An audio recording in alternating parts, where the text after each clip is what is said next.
हमारे चैनल पर मेरा नाम वविता है। एक दिन अचानक मेरी तबीयत खराब हो गई थी। तब मेरे मम्मी पापा मुझे हॉस्पिटल लेकर गए।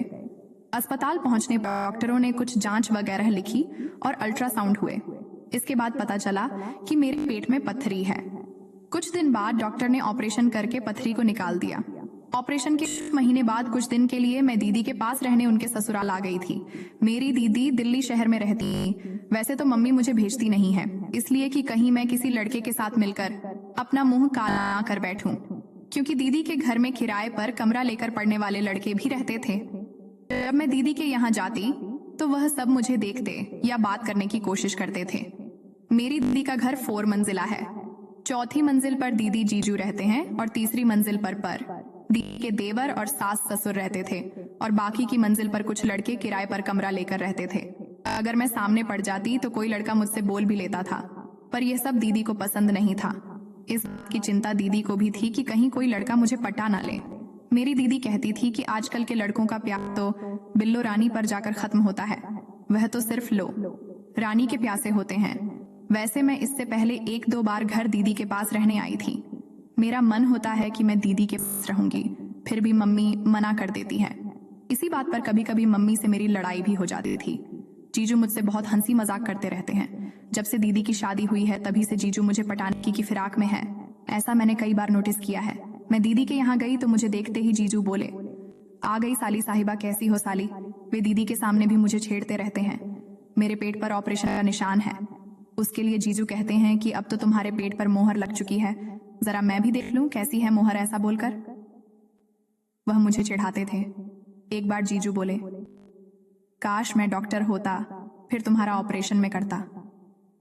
मैंने कहा, इसमें आप क्या कर लेते? अगर मैं डॉक्टर होता तो तुम्हारे सारे कपड़े निकालकर तुम्हारा ऑपरेशन करता। मुझे बहुत शर्म आई, लेकिन जीजू बेहिचक बोल देते हैं। एक दिन मैंने सलवार सूट पहन रखा था, उसके पीछे से मेरी ब्रा की दोनों पट्टियां दिखाई दे रही थीं, लेकिन मुझे मालूम नहीं था। जब जीजू ने देखा तो मेरी ब्रा की दोनों पार्टियों को पीछे से पकड़कर बोले, साली साहिबा, घोड़े की लगाम तो ठीक कर लो। उन दिनों गर्मियों के दिन थे और गर्मी की वजह से मेरी पीठ मोरिया हो गई थी, तो दीदी मेरी पीठ पर पाउडर लगा देती थी। एक बार जब दीदी मेरी कुर्ती ऊपर करके मेरी पीठ पर पाउडर लगा रही थी तो अचानक से जीजू आ गए और मेरी हुक खोल दिया। जब मेरी हुक खुला तब मुझे पता चला। फिर जीजू कहने लगे, साली साहिबा, रात को इतनी। मैंने कहा, दीदी देखो जीजू फिर परेशान कर रहे हैं। तो दीदी बोली, ठीक ही तो कह रहे हैं, रात को ब्रा निकाल कर सोया करो।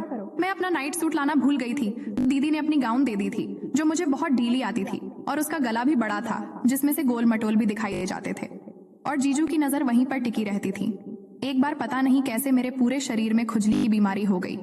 मैं जहां पर जितना खुजलाती वहीं पर उतनी ज्यादा खुजली मचती। जीजू ने मेरा हाथ पकड़ लिया। मैं हाथ छुड़ाने लगी और बोली, नहीं जीजू, अब मैं बिल्कुल ठीक हूँ।